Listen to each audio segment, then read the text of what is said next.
Beleza, então agora a gente pode fazer um hands-on, né? Vou mostrar para vocês basicamente uma provinha do que a gente vai fazer durante toda essa disciplina.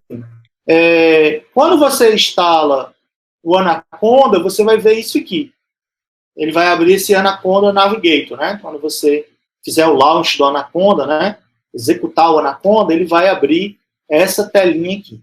Então, na minha versão do Anaconda, né, que eu nem sei se é a última, eu tenho aqui uma série de ferramentas. Ó, o IBM Watson na nuvem, posso usar o IBM Watson, posso usar o Jupyter Lab, que é uma ferramenta mais colaborativa, né, para várias pessoas colaborarem no mesmo código.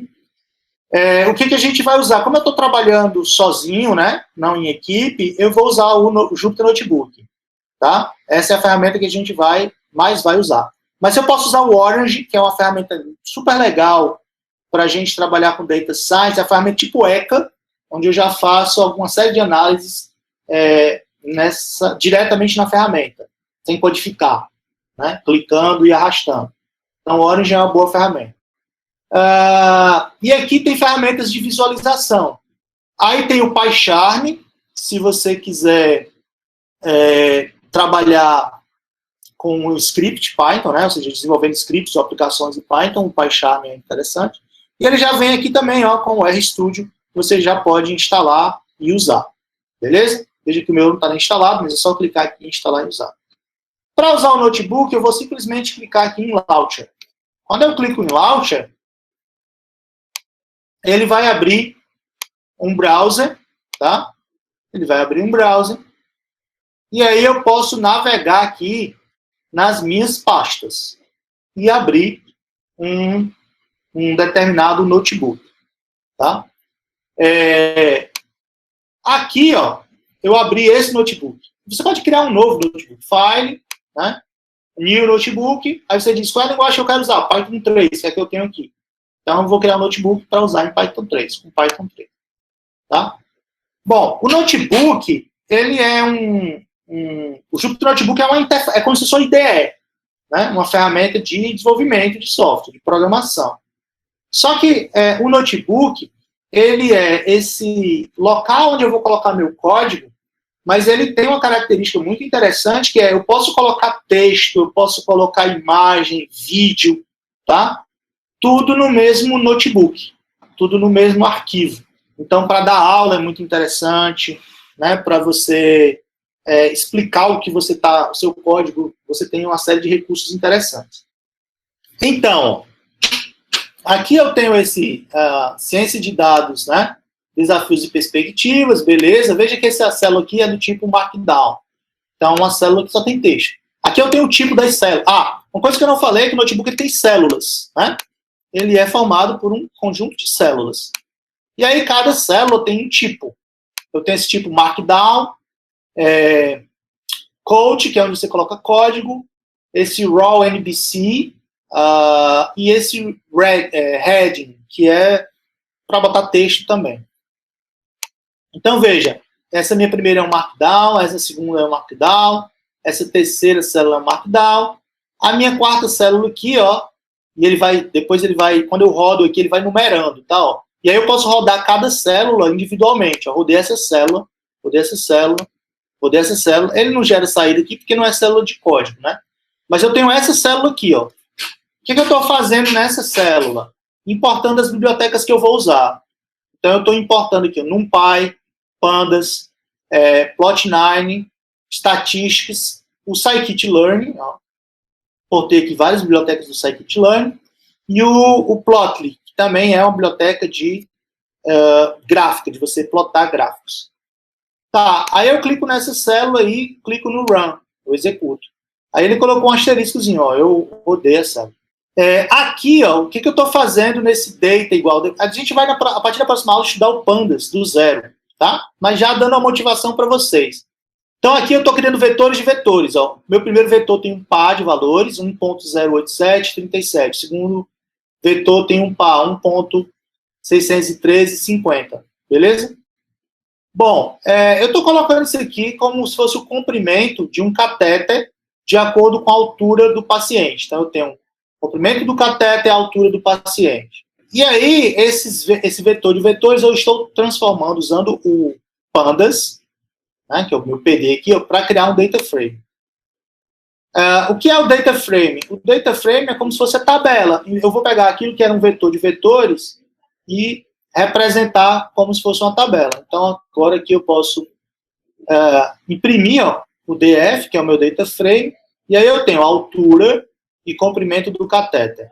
Tá? Primeiro valor aqui era da altura, segundo valor do comprimento do catéter. Beleza. Então eu tenho agora um data frame que é uma tabela, um conjunto de linhas e colunas. Lembrando que aqui, ó, no final, quando eu vou criar o data frame, eu coloquei as colunas, ó, e o nome das colunas, altura e comprimento. Por isso que apareceu altura e comprimento aqui. Cada linha está numerada, beleza. Aí agora eu posso usar esse ggplot, tá, para plotar um gráfico com as alturas e comprimento. Então eu tenho aqui, ó, no eixo X altura, no eixo Y comprimento, e para cada uma dessas 10 instâncias aqui, desses pares que eu tenho altura e comprimento, eu plotei um ponto. Então eu já estou tentando visualizar os meus dados. Depois eu vou usar aqui o scikit-learn, né, utilizando a biblioteca do scikit-learn, vou importar aqui a biblioteca do scikit-learn.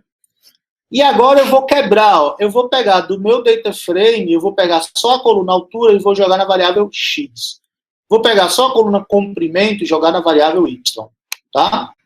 E aí eu posso imprimir aqui x e posso imprimir depois o y.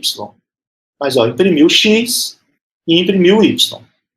Depois, ó, eu vou criar aqui um modelo. Olha como é fácil criar modelos, né? Depois a gente vai entender isso direitinho no scikit-learn. É muito fácil. Eu coloquei simplesmente linear regression e eu vou criar aqui um modelo seguindo o algoritmo da regressão linear. Bom, aí depois, ó, dei um nome para essa minha variável, model SKL. Aí eu vou dar um fit, ou seja, eu vou treinar o meu modelo. Aqui eu disse qual é o modelo que eu quero criar, regressão linear.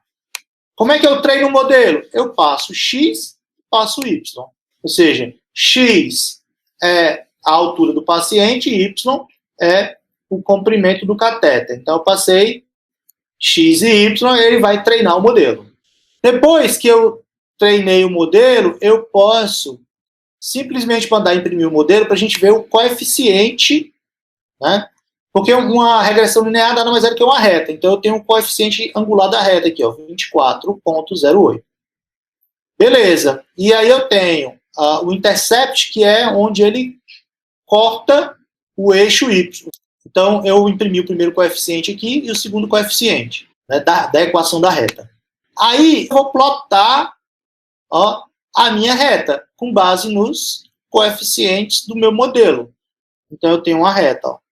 Veja que a reta, logicamente eu construí esses pontos aqui, né, artificialmente, né, para ficar fácil de mostrar para vocês, mas o meu modelo, ele meio que tem o comportamento dos meus dados, né? Meio que captura, ó, o comportamento dos meus dados. Bom, como é que eu uso uma regressão linear?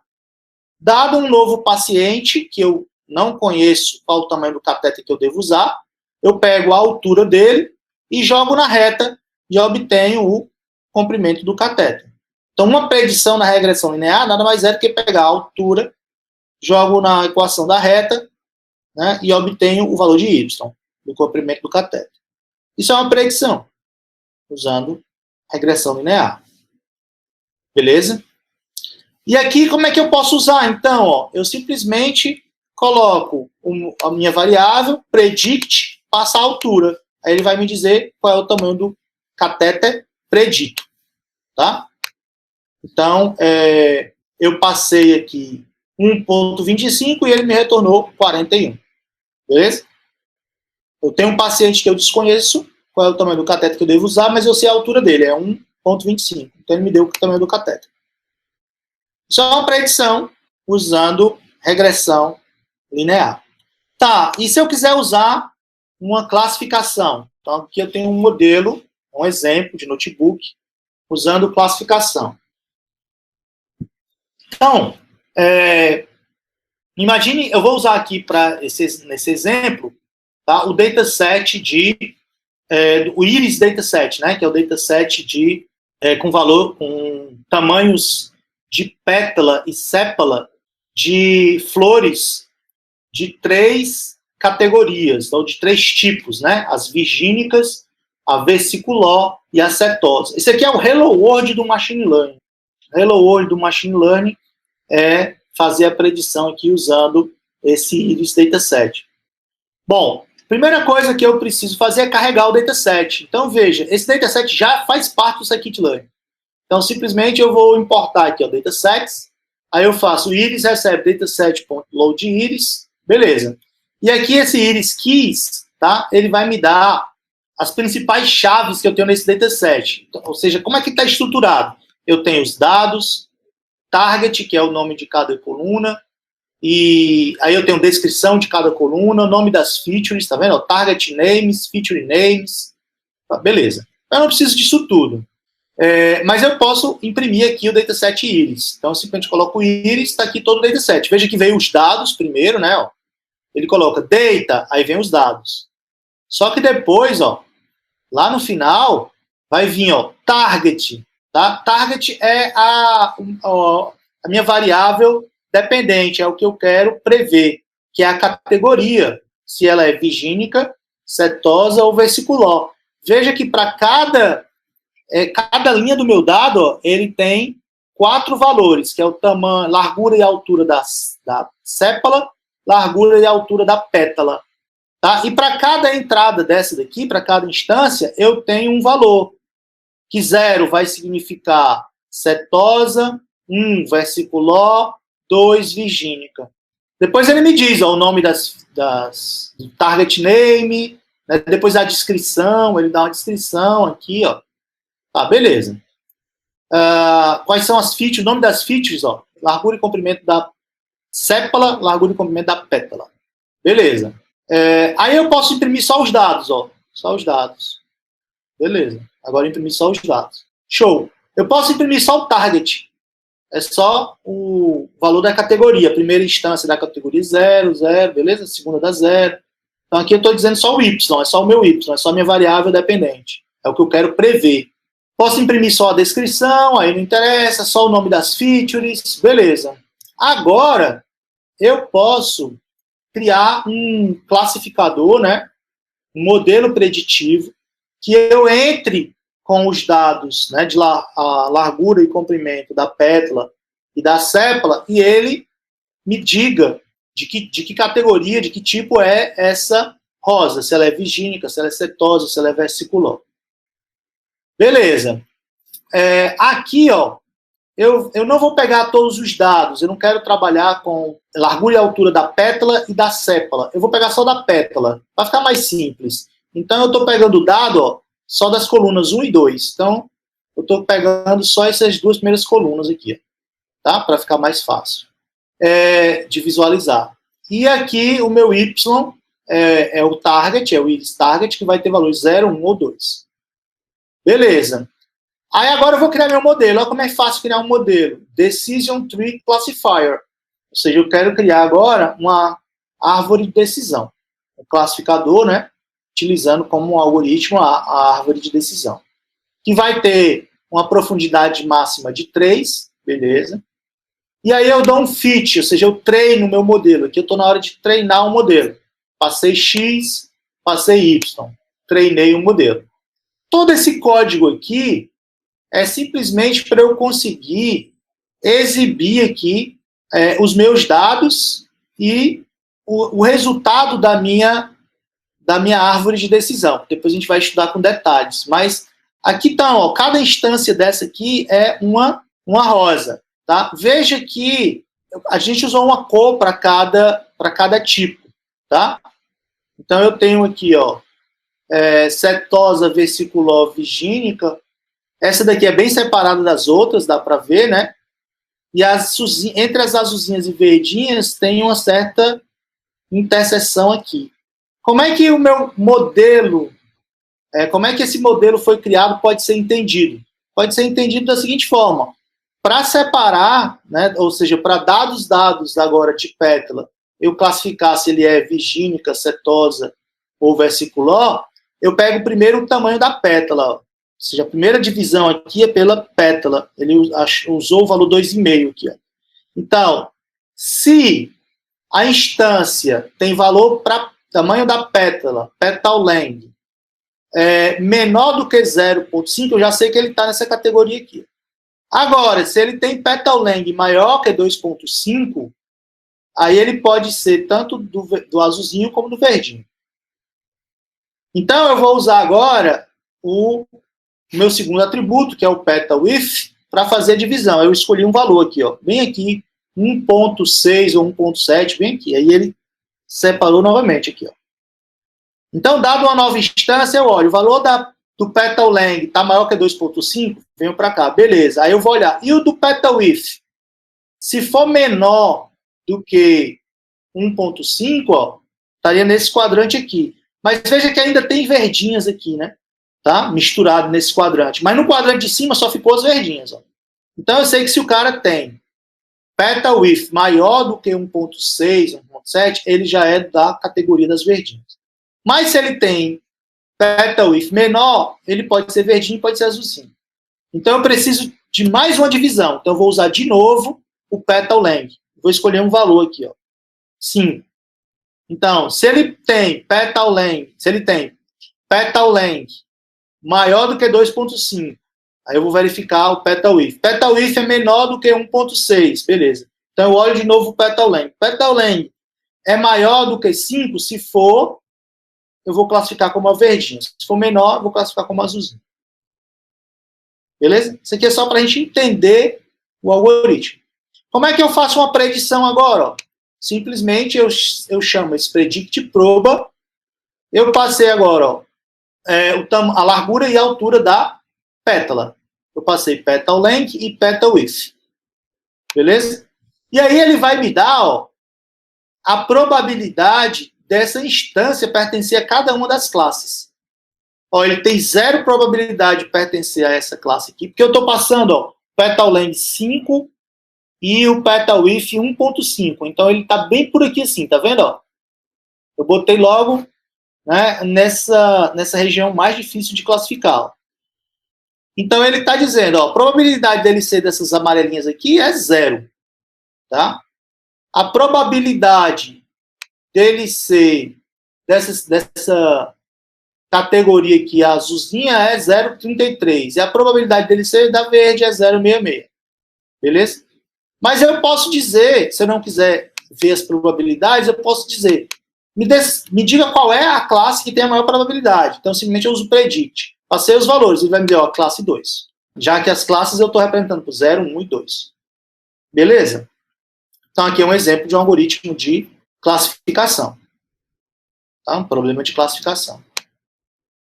Bom, o último problema para mostrar para vocês hoje é, se eu quiser usar uma regra de associação, né? Um modelo descritivo, né? Então, imagine que eu tenho aqui um dataset ó,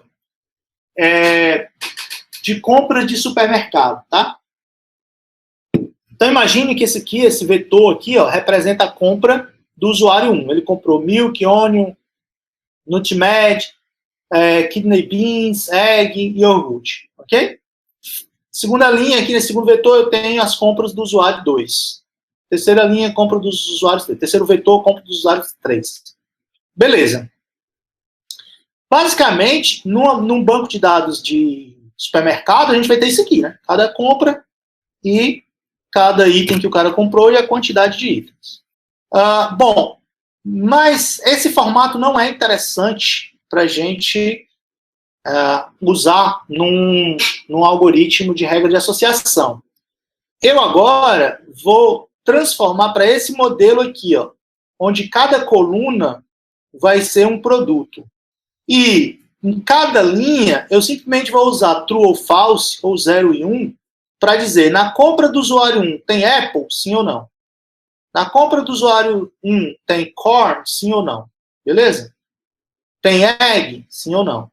Então eu vejo, ó, usuário 1 tem eggs. Beleza, então aqui, ó, usuário 1, egg, true. Mas ele tem corn, deal? Não, não tem corn nem deal. Então, falso. Beleza? Então, agora eu tenho, para cada usuário, colunas são os itens, cada linha representa uma compra de um usuário. E aí eu marquei com true ou false se aquele item está naquela cesta de compras. Então, a gente pode ver isso aqui como o carrinho de compras, né, de um determinado usuário, fez uma compra, e aí eu digo se esse item estava ou não no carrinho dele. Beleza. Depois eu vou definir dois parâmetros, né, o suporte e a confiança, que eu estou definindo o suporte como... Depois a gente vai entender o que é suporte, mas 0.6. E eu vou usar o algoritmo a priori, que é um algoritmo para encontrar regras de associação. Tá? Aí o que ele está me dizendo aqui? Ó? Ele está me dizendo que com o suporte de 0.8, ou seja, 80%, quem comprou egg também comprou kidney beans. Quem comprou egg, ó, com 60% de suporte, também comprou onion. Ok? Então, ele está me dando aqui, ele descobriu isso, né, os itens que são comprados em conjunto. Beleza? Eu posso ver isso como itens que são comprados em conjunto ou como uma regra. Quem comprou eggs também comprou onion. Beleza? Tranquilo? E por fim, né, o quarto tipo de problema que a gente vai estudar nessa disciplina, esse aqui é só um pirulito para dar o sabor, né, é clusterização. Então, imagine que eu tenho aqui, ó, uma sequência de pontos, né, pontos artificiais, aqui, sintéticos, né, ele tem duas dimensões, dimensão x e y aqui, e os valores, 10 e 15, 15 e 12, 24 e 10, beleza. Aqui eu plotei para ver a distribuição desses caras, tá? No espaço, né, bidimensional. E agora eu vou usar um algoritmo para encontrar clusters. Lembrando que cluster, né, é um agrupamento onde os elementos dentro desse agrupamento são muito semelhantes entre si, usando algum critério de similaridade, alguma métrica de similaridade ou de distância, e dois elementos em clusters diferentes são muito distantes, né? São muito diferentes entre si, segundo essa métrica de distância ou de similaridade. Beleza. Então, eu estou usando aqui o algoritmo K-means. Eu disse que eu posso especificar quantos clusters eu quero, ou posso deixar em aberto. Nesse caso, eu estou dizendo que eu quero 3 clusters. E aí eu dou um fit. Veja que agora eu só tenho X, eu não tenho mais X e Y. Né? Então, eu passo todos os meus dados, X. Tá?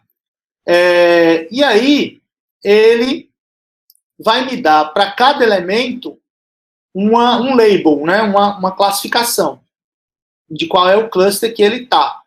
E aí, simplesmente, eu dei para cada classificação que ele recebeu uma cor diferente. Então, veja, esses verdinhos aqui formam um cluster. Esses em vermelho formam um segundo cluster. E esses caras em lilás formam um terceiro cluster. Então, o algoritmo K-means, ele identificou esses 3 clusters. Beleza? Então, nós vimos aqui um pequeno exemplo, né, um Hello World de regressão linear univariada aqui.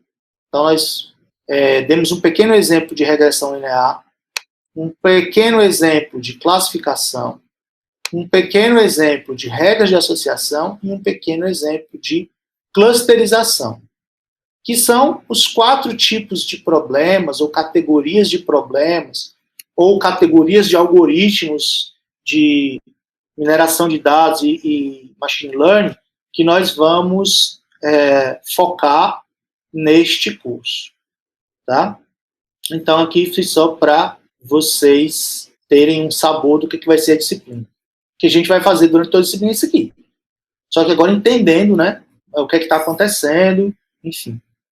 Mas é esse tipo de código que a gente vai gerar.